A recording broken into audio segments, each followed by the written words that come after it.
alimento desse dia. Dai-nos agora em e perdoai nossas ofensas de um modo maior com que perdoamos. Pai, meu Pai do céu, meu Pai do céu, eu quase me esqueci. Me esqueci que o teu amor vela por mim, vela por mim, e seja feito assim. Pai, meu Pai do céu, meu Pai do céu, eu quase me esqueci, que o teu amor vela por mim, vela por mim, e seja feito assim. E não nos deixeis cair em tentação, mas livrai-nos de todo mal. Laia, laia, laia, laia.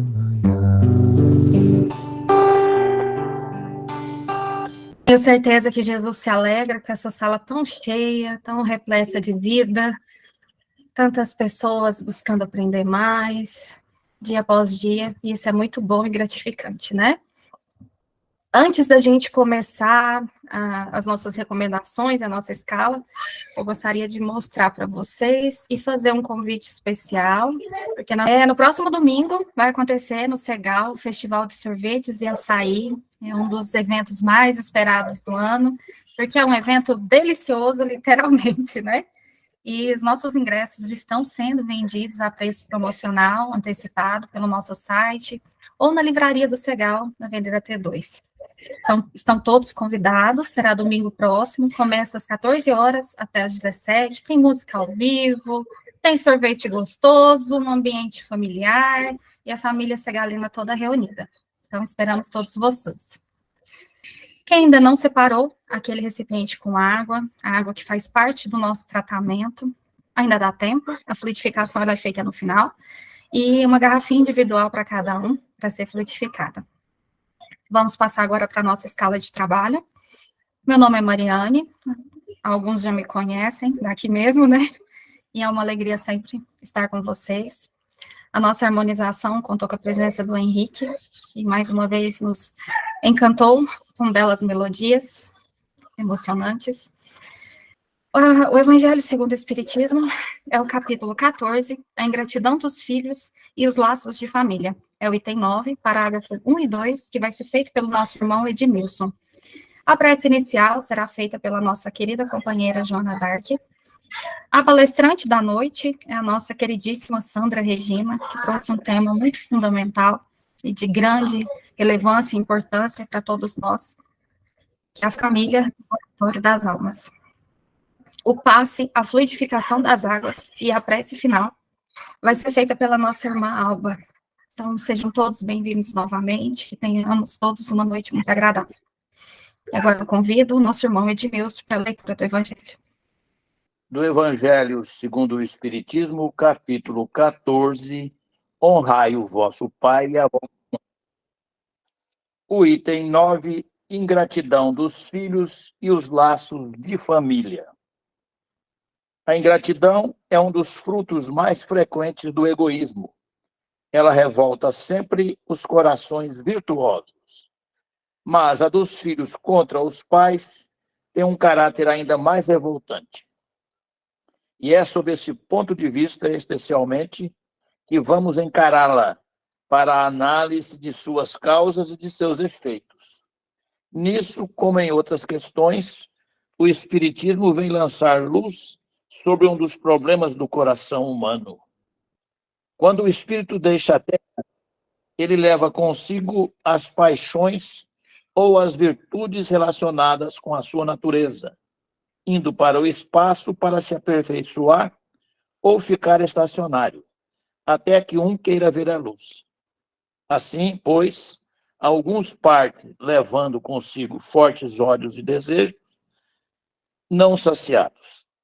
A alguns desses, porém, mais adiantados do que os outros, é permitido entrever algo da verdade. Eles reconhecem os efeitos funestos das suas paixões, tomando, então, boas resoluções. Compreendem que, para irem a Deus, só há uma senha: caridade. Ora, não há caridade sem esquecimento de ultrajes e de injúrias. Não há caridade sem perdão e com ódio no coração. Que assim seja, irmãos. Nesse instante, eu convido a todos para fechar os nossos olhos físicos e vamos abrir os nossos olhos espirituais para contemplar a imagem iluminada do nosso Mestre Jesus. Senhor, aqui estamos prostrados aos teus pés. Tu sabes todas as nossas dores e dificuldades. Rogamos a ti, Senhor, que possamos ter piedade. E a piedade, como foi dito no Evangelho, nós possamos tê-la conosco diuturnamente. Que o Senhor, Mestre, possa estar em nossos lares, possa estar em nossos corações, possa estar em tudo aquilo que podemos tocar. Pai, que o Senhor possa nessa noite conceder a nós o tratamento necessário no qual nós precisamos. Que através, Senhor, da espiritualidade amiga e maior, possamos ter todas as nossas águas fluidificadas em nossas casas. E que o teu amor, a tua bondade, a tua piedade habite em nós. Graças te damos. Bom, então nós vamos falar hoje sobre a família, o educandário de almas. É um tema, assim, né, que, apesar de ter séculos, está bem atualizado e a gente tem que refletir muito sobre isso, nos dias de hoje, principalmente, tá? Então, vamos lá. Então, vamos refletir um pouquinho. Nós vamos refletir um pouquinho sobre o nosso planejamento reencarnatório, sobre a família corporal e espiritual, as leis de causa e efeito, ação e reação, e pensemos, né, o que é uma família, por que eu preciso de uma família, por que eu nasci nessa família e não naquela, e não pedi para nascer porque tenho que passar por tantas dificuldades no lar. Então, vamos começando a gente sabendo assim, que Deus, né, criou todos nós, espíritos simples e ignorantes.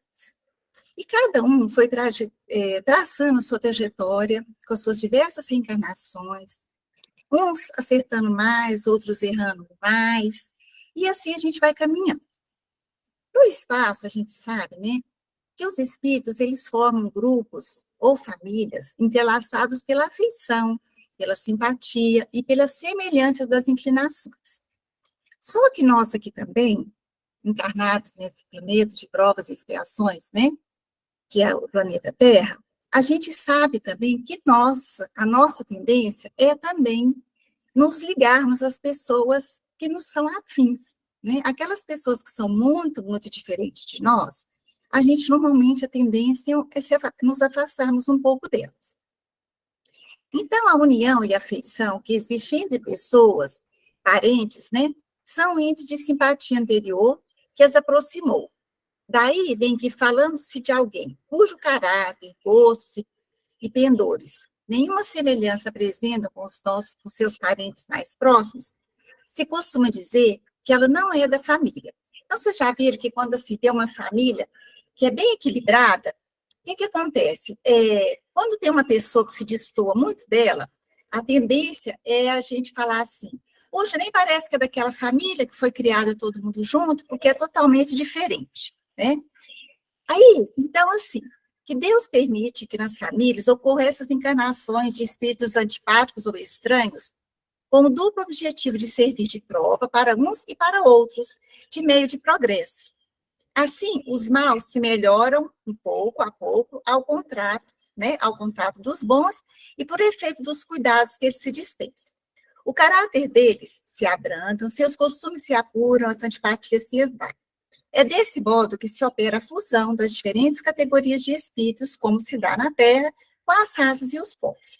Ou seja, aquele quer dizer que, como a gente tem uma diversidade muito grande de espíritos, e nessa nossa trajetória, nas nossas diferentes reencarnações, a gente tem aqueles espíritos que são mais afins a nós, aqueles que foram menos afins, aqueles com quais nós tivemos mais, digamos assim, mais débitos nas diferentes encarnações, e aqueles que a gente ama e que continua amando sempre, seja eles do lado de lá ou aqui conosco, e a gente vai levando essas reencarnações de forma que, como aqui na Terra as raças se misturam, os povos se misturam, esses espíritos também precisam dessa mistura, desse convívio mútuo para a evolução.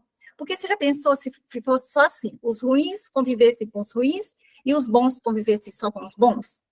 A evolução seria muito mais difícil, porque seria muito mais fácil a gente aceitar aquele que é igual a nós, né? Aí, o que acontece? A gente sabe que os laços do sangue, né? Então, o que acontece? A gente foi colocado dentro de uma família aqui na Terra, de acordo com as nossas necessidades, com o nosso merecimento, com a nossa, digamos assim, não seria bem dívida, com as nossas diferenças, para que um possa aprender a perdoar, aprender a aceitar o próximo, né? Então, o que acontece?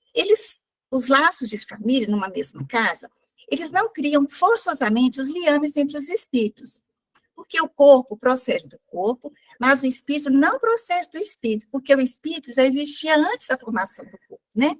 Porque quando ele está, um corpinho está se formando aqui, e o espírito reencarna, o espírito ele já existiu de outras encarnações, de outras vidas, né? E não é o pai quem cria o espírito de seu filho. Ele mais não faz o que ele fornecer o invólucro corpóreo, cumprindo-lhe, no entanto, auxiliar o desenvolvimento intelectual e moral do filho para fazê-lo progredir. Os que encarnam numa mesma família, né, sobretudo como parentes próximos, são as mais das vezes espíritos simpáticos, ligados por anteriores relações, que se expressa por uma afeição recíproca na vida terrena. Mas também pode acontecer sejam completamente estranhos uns aos outros esses espíritos, afastados entre si, por antipatias igualmente anteriores, que se traduzem na Terra por um mútuo antagonismo que aí lhes serve de provação. Aqui, então, entra o nosso planejamento reencarnatório. Vamos supor, né, que eu tinha uma família aqui e eu criei débitos entre os membros da mesma família, né? Eu falei como filha, ou eu falei como mãe, como irmã, de alguma forma eu falei. Então, eu desencarno, vou para o plano espiritual, e lá eu vou estudar, vou aprender, e é me oferecida uma nova oportunidade da reencarnação para que eu possa aparar essas arestas que ficaram para trás para auxiliar na minha evolução. Então, ou eu vou aprender a perdoar, ou eu vou aprender a pedir perdão, ou eu vou aprender a aceitar aquele irmãozinho que ficou comigo na outra encarnação e eu não aceitava, aprender a aceitar as diferenças, aparar todas as arestas para que a gente possa viver em harmonia da melhor forma possível. Então, o que acontece? Aí, no meu planejamento reencarnatório, vai falar assim, ó, você vai vir com esse pai e com essa mãe. Essa mãe, por exemplo, você amou muito e é um espírito afim. Então, o que acontece? Ele vai ter uma afinidade espiritual que já vinha de outras encarnações. Essa mãe vai vir para te auxiliar nessas dificuldades que você tinha, por exemplo, com seu pai, na outra vida. Então, você vai nascer de novo como filha dele, para aprender a perdoar as diferenças que vocês tiverem em outras encarnações. Tá bom, então, vem, faz um planejamento, né? O meu pai, a minha mãe, quem vão ser meus irmãos, E aí eu encarno naquela família. Mas será que só o fato de eu encarnar naquela família, eu vou conseguir, assim, logo de cara, só porque eu sou filha, né? Você é a filha boazinha, a filha que vai viver com o papai bem, com a mamãe bem? Não é bem assim, né? Por quê? Porque se eu não tinha aquela afinidade com meu pai, o que acontece? Quando eu encarnar com ele, como filha dele, eu posso ter, da mesma forma, à medida que eu vou crescendo dentro daquele lar, as mesmas intrigas, as mesmas dificuldades. Por quê? Porque a gente sabe que nós, quando encarnamos, a gente tem um esquecimento do passado. Mas, o que acontece? À medida que a gente vai crescendo e vai evoluindo como espírito e como encarnado, pode ser que alguns acontecimentos naquele lar me façam lembrar de uma situação que eu vivi em outra encarnação. Por isso, às vezes, a gente fala, eu já vi esse filme antes, né? Ou eu falo, isso não vai dar, pensa assim, isso não vai dar muito certo, porque eu sei que não vai dar. Então, o que acontece? Eu venho, porque a minha dificuldade com meu pai, pelo amor que ele tem por mim, e eu por ele como pai, vai me facilitar essa evolução e vai me facilitar, dentro daquele lar, a minha transformação moral e a dele.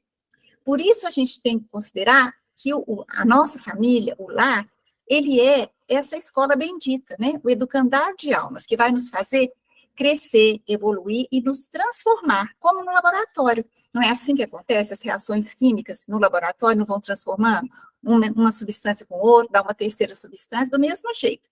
Então, nós vamos nos transformando aos poucos e vamos aprendendo a amar, a perdoar, né? E não, então, no Evangelho, ele fala assim, que não são os da consanguinidade, então, os verdadeiros laços de família, e sim os da simpatia e da comunhão de ideias, né, de ideias, os quais prendem os espíritos antes, durante e depois de suas encarnações. Então, quando é uma família que eu tenho os laços de amor, eu fico presa a ela antes de reencarnar, durante a encarnação, quando eu venho naquele lar, e depois da encarnação, quando eu desencarno, eu vou continuar tendo esse amor. Há, pois, então, duas espécies de famílias, as pelos laços espirituais e as dos laços corporais. Duráveis, então, as primeiras, que são as dos laços espirituais, se fortalecem pela purificação e se perpetuam no mundo dos espíritos, através das várias migrações da alma. As segundas, que são os laços corporais, são frágeis como a matéria, e se extinguem com o tempo, e muitas vezes eles se dissolvem moralmente já na existência atual. Ou seja, às vezes eu venho naquela família e eu não tenho afinidade nenhuma com aquele lar. Então, o que acontece? Às vezes, eu falho nessa mesma encarnação. E aí, o que acontece? A outra é uma família que eu levo para lá, esse amor antes, durante e depois. Esse família corporal, nem sempre eu consigo manter esse sentimento, esses vínculos que eu tinha aqui encarnado. Então, esse grupamento familiar, no entanto, não é um resultado casual de encontros apressados no mundo físico, havendo ocorrido nas esferas espirituais antes do renascimento orgânico, quando são desenhadas programações entre os espíritos comprometidos, positiva ou negativamente, para os ajustamentos necessários ao progresso que todos se encontram submetidos. Ou seja, o nosso planejamento encarnatório, né? A família, sem qualquer dúvida, é o bastião seguro para a criatura resguardar-se nas agressões do mundo exterior, adquirindo os valiosos e indispensáveis recursos do amadurecimento psicológico, do conhecimento, da experiência para uma jornada feliz na sociedade. O lar é o centeiro de bênção, no qual se coletam as informações e a vivência edificante, tornando-se o primeiro núcleo de socialização da criança, que aí aure as experiências dos ancestrais, adquirindo os hábitos que deverão nortear a sua caminhada existencial. Ou seja, quando o bebezinho encarna, então, naquela família, os pais e os outros familiares têm a responsabilidade na educação e na transformação desse espírito num ser melhor. Então, o que acontece? Ele protege aquele bebê do mundo lá fora. Nos primeiros anos, a gente coloca o bebezinho, né, como se fosse uma redoma de vidro. A gente não quer que ninguém pegue, que ninguém machuque. É obrigação dos pais ou daqueles que assumem os papéis de cuidadores, né, porque a gente sabe que nem sempre quem cria é o pai e a mãe, às vezes é uma avó, é um avô, é uma madrinha, é um tio. Então, seja ele quem for que assume esse papel de educador, ele tem a responsabilidade de auxiliar a evolução desse espírito, né? Então, por isso que é o celeiro de bênção, porque baseado no que aquela criança aprender dentro daquela família, dos exemplos que ela tiver, do aprendizado dela, da parte moral, cristã, religiosa, ou não, dos vícios, das rebeldias, de todas as mazelas que o mundo oferece, ela vai ser bem ou mal, como que fala, conduzida aqui na Terra. Então, no lar, desenvolve-se a afetividade, o respeito pelos direitos alheios, o despertamento para os próprios direitos, sem as extravagâncias, nem os absurdos de atribuir-se méritos a quem realmente não os possui. Ou seja, todos naquela família têm o direito, né? Tem o seu livre-arbítrio, tem o direito de escolher, mas que esse direito de escolha não prejudique a nenhum dos membros e principalmente a esses pequenos seres que foram colocados ali para a evolução. Dessa forma, a família é o alicerce sobre o qual a sociedade se edifica, sendo o primeiro educandário do espírito, onde são aprimoradas as faculdades que desatam os recursos que lhe dormem latentes. Ou seja, ali vai ser aprimorado, né, aquelas faculdades que o espírito traz com ela. Se for um espírito que tem uma evolução melhor, um espírito mais calmo, que tenha realmente uma afinidade, às vezes, com a maioria dos seres daquele lar, ele pode ter um êxito na sua evolução e realmente ter essa transformação que ele precisa. Mas, se não, ele pode ser realmente um desastre a encarnação dele, né?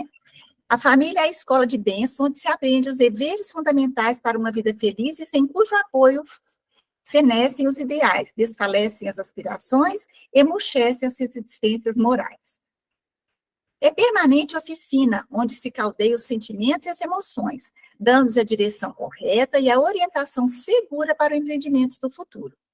Por essa razão é que não se vive na família ideal, aquela na qual se gostaria de conviver com espíritos nobres e ricos de sabedoria, mas no grupo onde melhormente são atendidas as necessidades da evolução. Então, gente, ninguém cai de paraquedas em lugar nenhum. A gente está onde a gente precisava estar, no lar que a gente escolheu ou que escolheram por nós, porque muitas vezes a gente não tem a liberdade de escolha, muitas vezes a nossa necessidade é tanto que nos é imposto, né, pela espiritualidade, porque sabe que é o melhor para a gente, que sabe que é aquilo que a gente precisa. Então, o que acontece? A gente está onde a gente precisa estar, com quem a gente precisa estar, no tempo certo, na hora certa e no momento. Então, não adianta falar assim, eu não sei o que eu estou fazendo nessa família, sabe? Porque você tem certeza que lá no fundo você pediu, às vezes implorou para nascer naquela família, para resolver débitos, para resolver problemas de várias e várias encarnações, porque às vezes é a sua última oportunidade de resgate naquela encarnação. De inspiração divina, a família é a oportunidade superior do entendimento e da vera fraternidade, onde surgirá um grupo maior, equilibrado e rico de valores, que é a sociedade. No lar, onde se é conhecido, e muito dificilmente se podem ocultar as mazelas interiores, são lapidadas as imperfeições em contínuos atritos que não devem resvalar para os campeonatos da indiferença, ou do ódio, do ciúme ou da revolta. Aquele que hoje se apresenta agressivo e cínico no grupo doméstico, dando lugar às guerrilhas perversas, encontra-se doente da alma, merecendo orientação e exigindo mais paciência.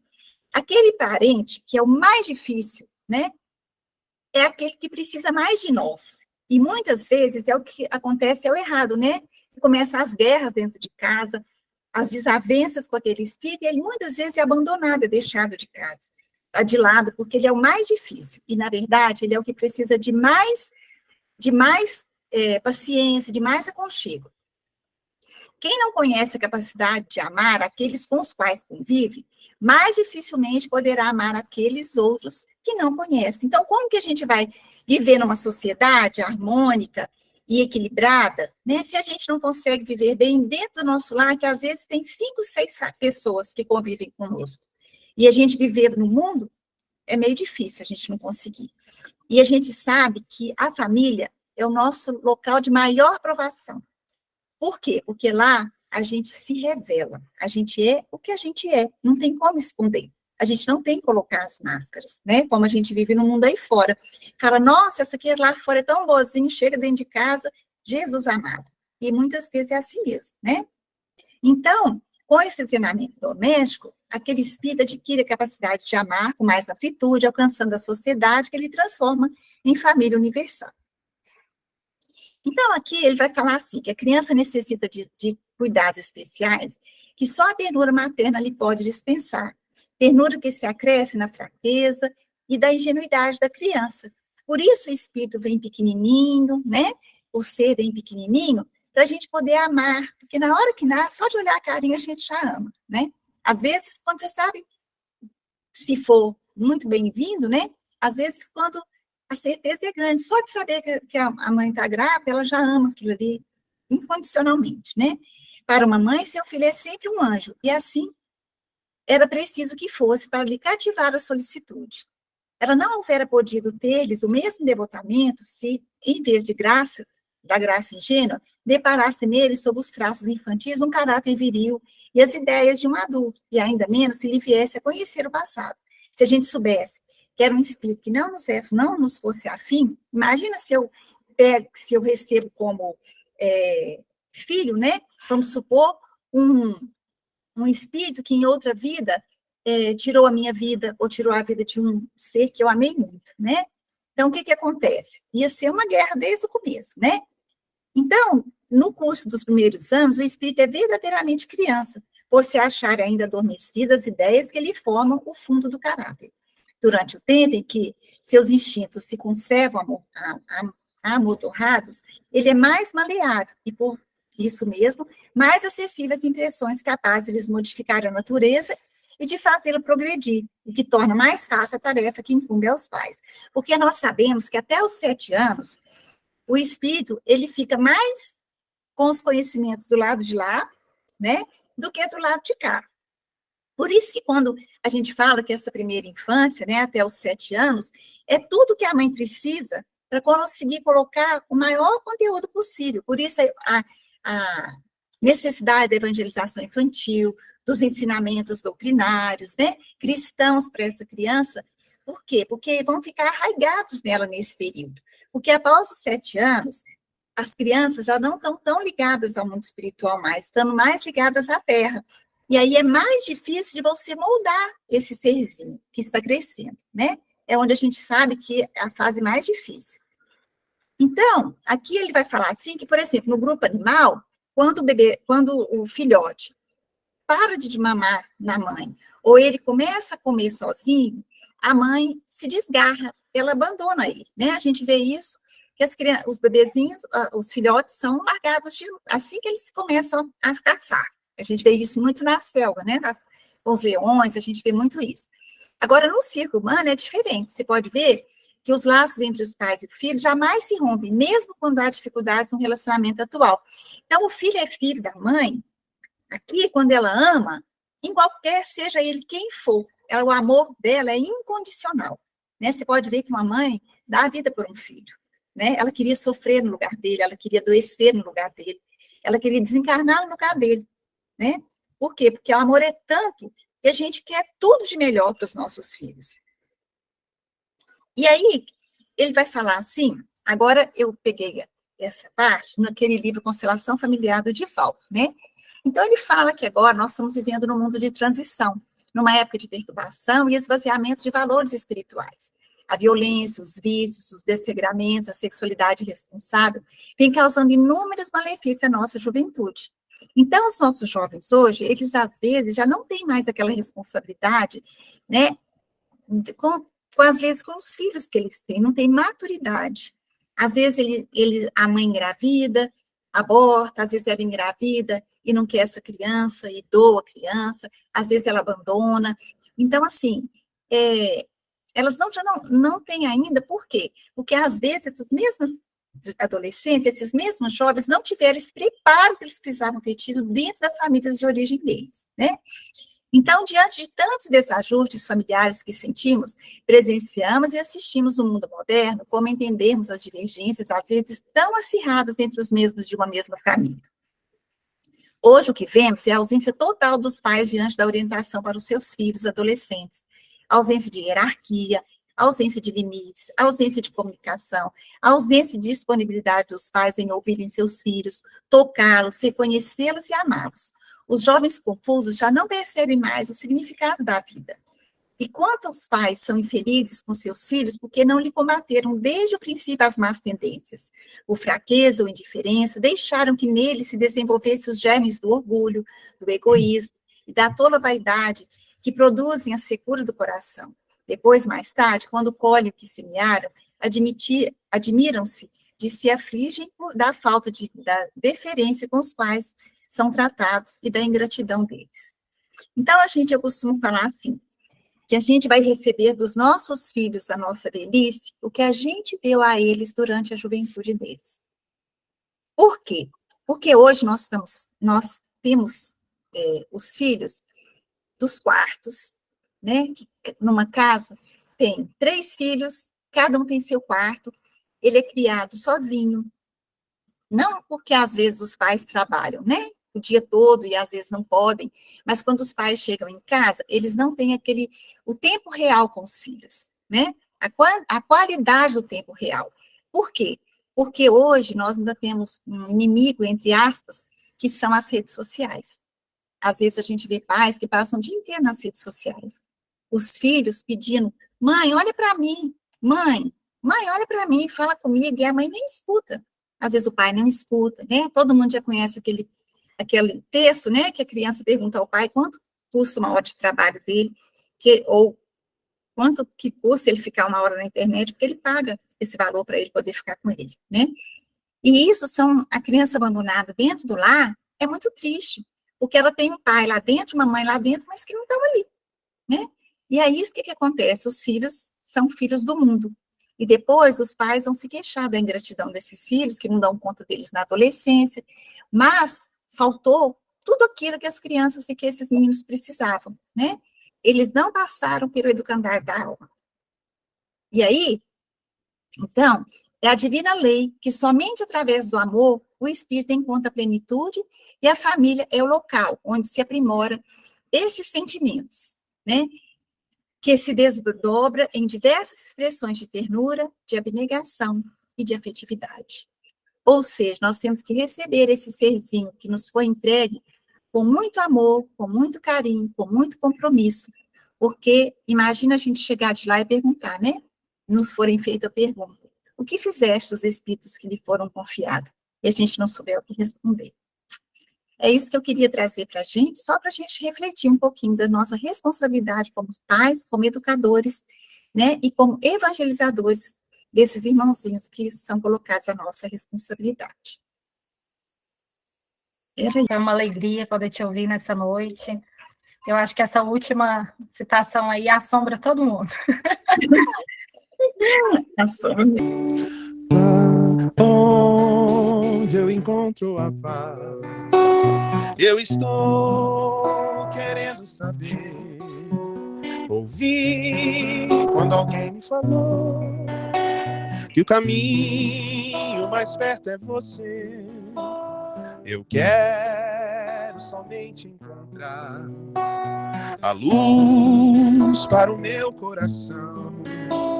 Errei, já não vou mais errar. Eu estou lhe pedindo perdão. Deus, eu preciso mais tempo aqui. Meu passado não posso lembrar. De agora em diante eu quero servir e o presente viver só para amar. Como é bom a gente ter alegria para dar e a esperança renascer. E com Deus, com Jesus caminhar.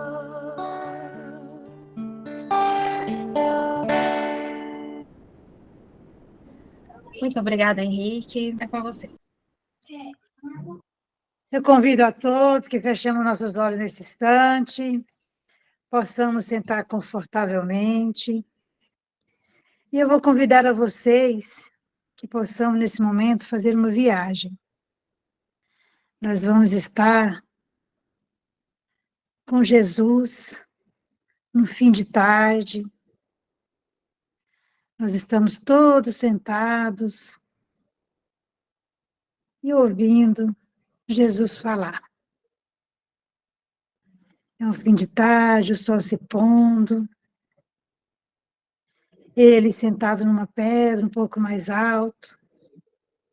Nós sentados na relva, e vamos ouvindo Jesus pregar. Jesus pregar o amor pelo irmão, pelo pai, pelo filho, pela mãe, enfim, o amor universal. Esse momento é tão gostoso, poder estar ali, ouvindo Jesus, sentindo a energia que vem do Mestre ao nosso redor. E sentir essa energia, a energia das vibrações que vem do Mestre, as energias desse lugar onde nós encontramos, que nós vamos agora receber. Uma limpeza em todo o nosso corpo físico, nosso corpo espiritual. Nesse momento está sendo tirado de nós, através dessas energias maravilhosas, sendo tirado as dores, o desânimo, os medos, as tristezas. Tudo está sendo limpo nesse instante. Da cabeça aos pés, nós podemos sentir essa limpeza. E agora, Jesus olha cada um de nós com seu olhar penetrante, meigo, e nós vamos sentindo que é derramado sobre nós as energias de amor, do amor universal que vem do Mestre Jesus, que vai descendo sobre nós, nos deixando mais calmos, nos deixando mais tranquilos, tendo nossa fé renovada, nossa esperança, trazendo bom ânimo, trazendo a coragem. Oh, Mestre, obrigada, Senhor. Obrigada por tantas bênçãos em nossas vidas. Obrigada, Senhor, pela Tua presença sempre nos amparar. Obrigada, Senhor, por esse momento maravilhoso que estamos sentindo agora. Obrigada, Senhor, por tudo que o Senhor nos oferece o tempo todo. E com essa energia que estamos sentindo de amor, e a energia da natureza, as nossas águas que estão sobre a mesa, nas geladeiras, nos filtros, nas caixas d'água, estão sendo fluidificadas, transformada em remédio salutar para cada um de nós. Jesus, que é o médico dos médicos, ele sabe o que cada um de nós necessita. Então, nesse momento, a água já é o nosso remédio. Mestre amado Jesus, nós vamos agora, Senhor, encaminhando para o final do nosso trabalho de hoje e te agradecendo, Senhor, sempre por tudo. Somos tão pequenos na caminhada, mas a Tua misericórdia é infinita. E por tudo isso, Senhor, nós estamos gratos. E te rogamos, continue conosco, hoje e sempre, que assim seja.